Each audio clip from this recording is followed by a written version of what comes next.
Welcome to Bookwood.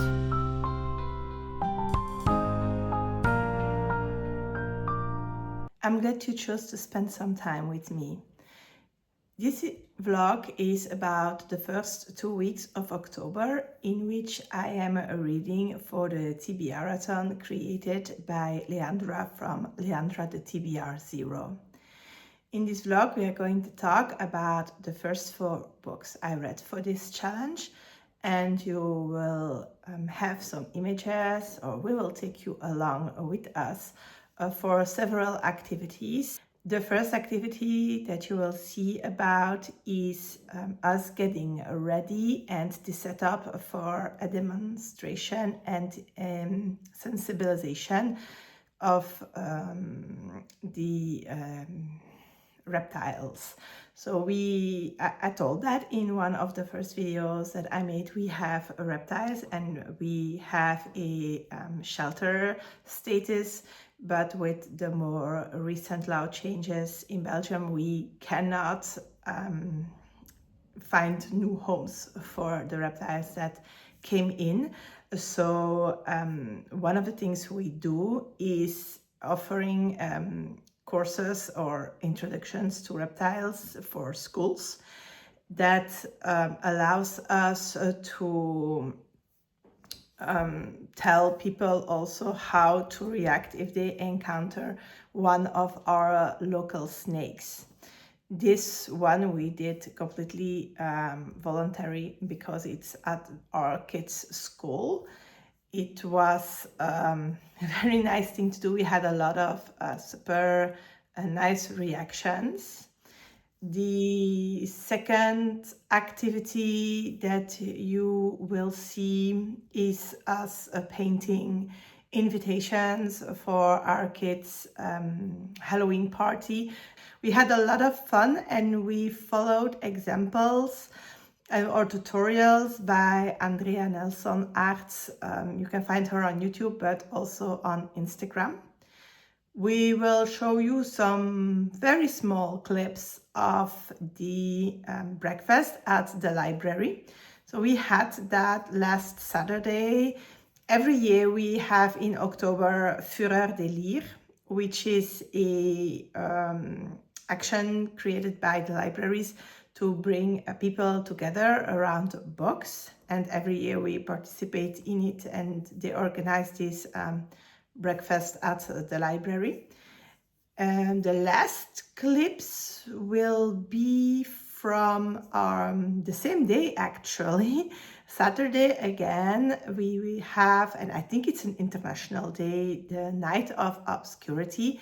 In case it is not, or that you never heard about it, it is a night in which we try to put out all the exterior lights, and it is to sensibilize people for light pollution and the impact it has on, for example, bats and other nocturnal animals.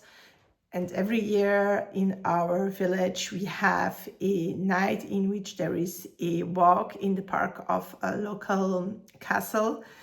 And in this walk, there are storytellers. This year we had 2 of them.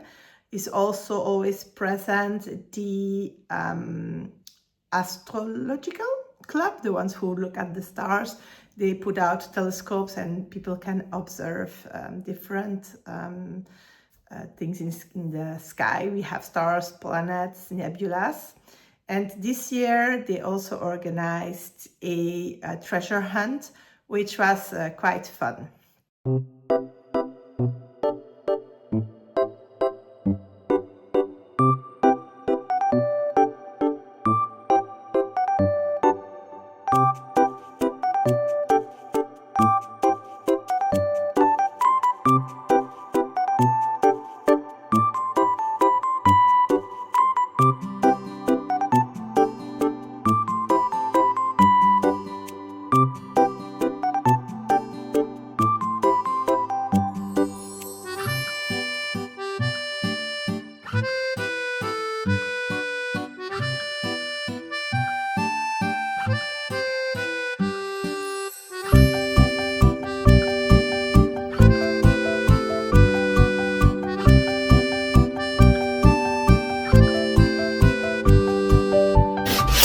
La la!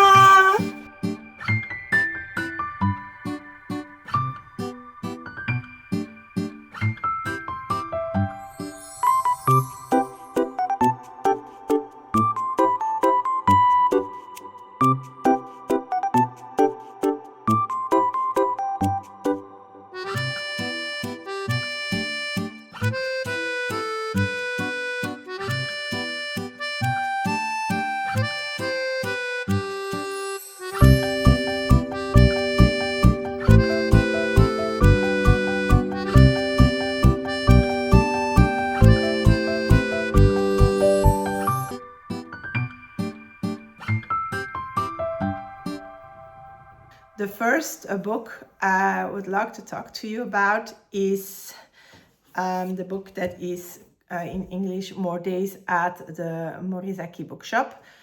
This is the book that I read, and I will have a look for the exact prompts.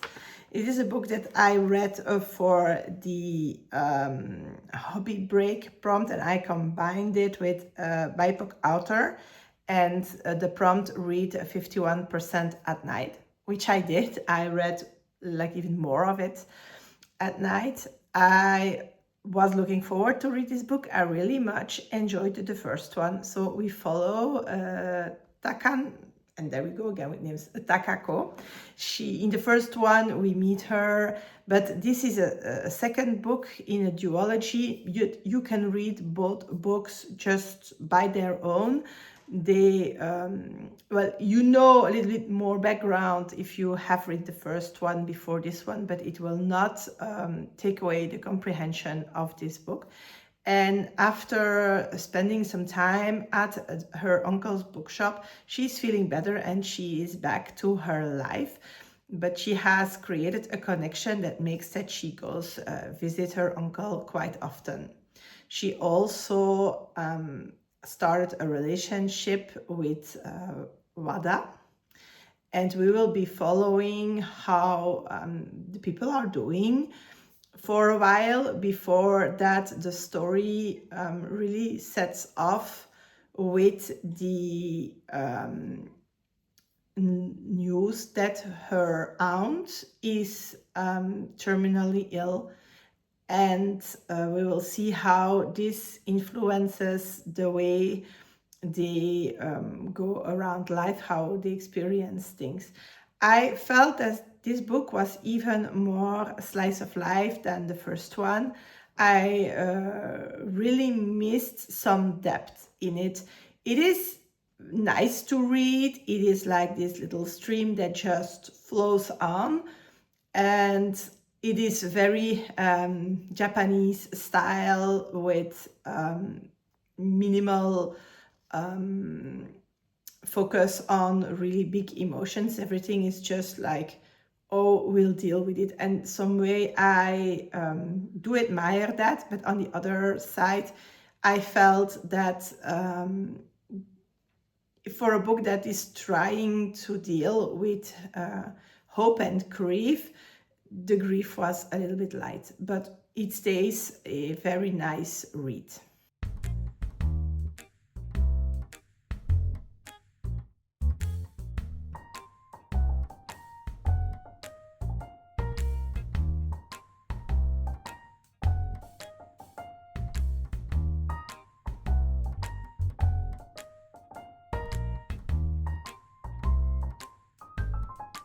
The second book that I read was for scenic reading, and I read 6 Crimson Cranes by Elisabeth Lim for that. I will put an image because I don't have the book. I really loved that read, and my enthusiasm again jumped over to my son, to Yorim, who is now reading this book, and it is in his school bag. I have it on my want to read list for a long while, that book, and I was a little bit hesitant putting it on my TBR because it is young adult. It's young adult fantasy. It has also a tag romantasy, and I have discovered this year that maybe that genre is not for me anymore. But I still was intrigued by the retelling of the tale with the swan children, and I remember liking that tale when I was younger, so I decided to give it a try. If not, I could DNF, but I so loved this book. So in this book, we are following Shiori. She is the princess of Kyoto, which is a kingdom that is highly Japan inspired. And in this kingdom, magic is forbidden. The demons are locked up in mountains, and everybody has his best life except this princess, who is the youngest of 7 children. She has 6 older brothers, because she is going to be 17 soon, and she has to marry a son of a lord of her father's court, and she absolutely does not want to marry this guy. She has this awful image in her head about him, and she is ready to do anything that she can to avoid this marriage. And it is on the market that she will meet a little boy that turns out to be a dragon that will teach her of her magic, because of course she has this magic. And we will be following that for a while until comes the day that she discovers that her mother not mother-in-law, the second wife of her father. How do you call that in English? Please let me know in the comments. We say belle-mère. And she discovers that this lady also has magic. And whilst trying to convince her brothers to go find their father and inform him, this lady will do anything to stop that, and she will put a spell on the children. She transforms the boys in cranes, and Princess Shiori, he set a wooden ball on her head that covers most of her face. And when she wakes up, she is completely somewhere in a small village all the way, she will find out, in the north of the kingdom. And there all the adventures start, with Shiori trying to find her brothers and trying to undo this spell that keeps them very locked up. I enjoyed the book so much. I discovered some other elements of retellings, like the ball on the head is another Japanese fairy tale. And I was very surprised by the plot twists, by the way how the characters grow and are developed. And I am now very impatient to find a way to put the second book in this duology on my TBR, because I want to know.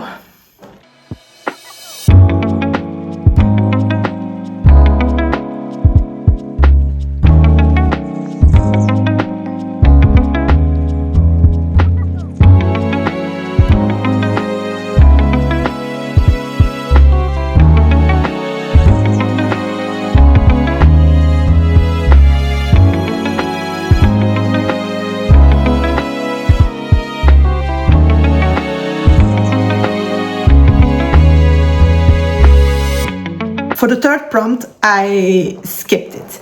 It is an audiobook that will be available for a while, but the fourth prompt, which is LGBTQIAI plus representation, I had chosen If We Were Villains by ML Rio, and this book is going out of the Audible included catalog, so I listened to that first. And this is also a book that is on my wanting to read list for a very long time. And I didn't find out that it was included in Audible just a few months ago. And so this was really the wake-up call, like, you have to listen to this now. before it goes away. And I must say that I really liked this book. So for those who never heard about it, we will be following a young man who is now coming out of prison after 10 years in prison. And the police officer that arrested him, he's going out of the police, and he really wants to know the truth about what happened, what led up that this young man went to prison. And we will have most of the book in flashbacks. And we will follow this group of students that is studying theater in this very prestigious American school. For example, they sleep in a castle. And we will follow them along. We will get to know them. And then one of them dies. And we will very slowly unravel who killed I think it's not James, it's Richard, I think. And I must say that I loved the atmosphere. It was so dark academia. But after it, I had a lot of trouble to distinguish the different characters. Maybe it is because I listened to it in audiobook. This book is written like a play, so you will have like Act 1, Scene 1, and for all the dialogues, the name of the character speaking is announced. And I really felt that this gave a big part of this dark academia vibe. But in the end, I had trouble distinguishing all the characters. I had, and also I was a little bit disappointed in how it all played out. I cannot say where it exactly went wrong for me, but this book will forever be the one for which I hoped more. I did enjoy listening to it while I was in it, but I think that most of my joy came from the atmosphere. I am a little bit sad because of that, and I felt that the plotline, it was a lot of learning about the characters, about their relationships, and that was very important for the clue at the end. But then I missed a little bit more of, let's say, the events that led up to everything. Yeah, I felt it was a little bit drowned in all the rest. But it is still a book that I am glad I read at one point.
I skipped the prompts 5 and 6 for now.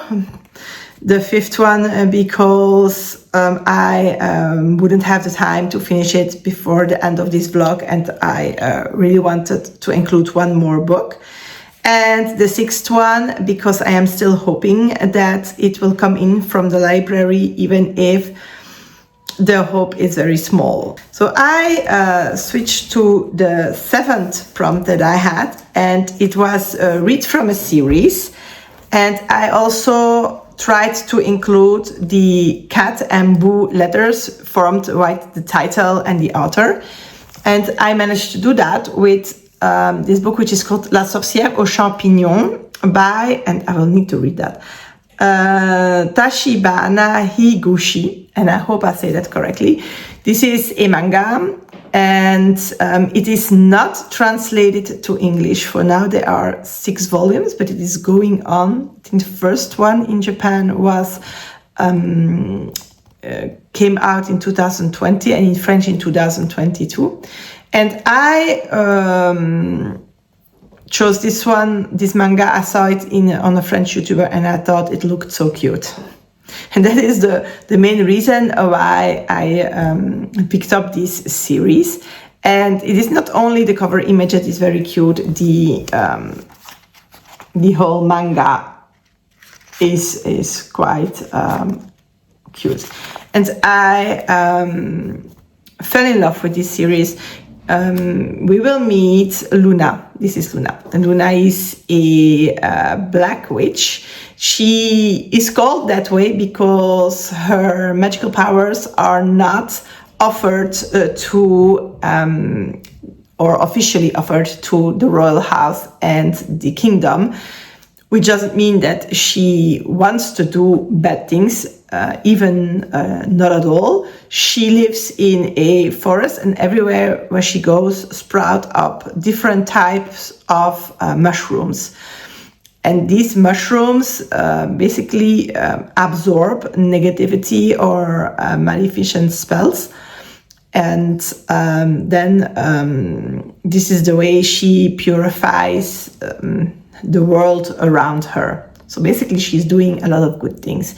She's quite lonely, and we will follow her to the town where she visits every 3 months to go sell some remedies.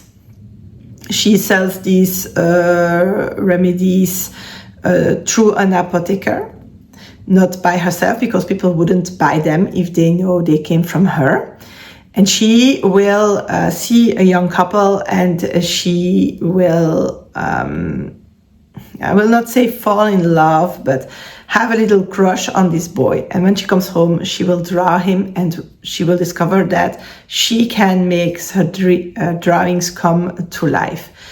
There is also Claude, who comes to see her regularly. He's the pet is maybe not the good word, an animal companion, but he's partly human, of a other black witch. He's a half raven, and he basically keeps an eye on her, and he comes to warn her not to engage with that type of activity, not to engage with the humans, that this will not have good consequences. And she will, of course, have a hard time with that. It is a fantasy series. It is also labeled romantasy. I didn't think it is that romance at all, but I really enjoyed it, and I am in the middle of reading the second volume right now, but of that I will talk to you in my next vlog. It is also on my TBR, and the library provided me with 3 volumes out of 6, and so I will be reading the third one this month as well. It is, if you have access to French, I would say have a look at it, or access to Japanese, because I think the story is going to be interesting. These are the books that I read until now. And I think that it's not bad at all. And before leaving you, I also wanted to show you this. So my husband does 3D impression. He has 2 different printers, one with, how do you call it in English? Filaments. And one on resin. 2 different types anyways. And he makes a lot of the stencils I use in my bullet journal. But he has now also invested in a laser cut printer, and he made me this logo for my YouTube channel. And I wanted to show it to you because I think it is very nice, and it will go on a wall that we are constructing that will make a background for some of my videos. So yeah, I am very happy with this piece and I wanted to share that with you. So I hope that your first half of the month was a great reading month as well. And if you have any recommendations or any questions about the books that I mentioned in this video, feel free to leave them down in the comments. See you soon!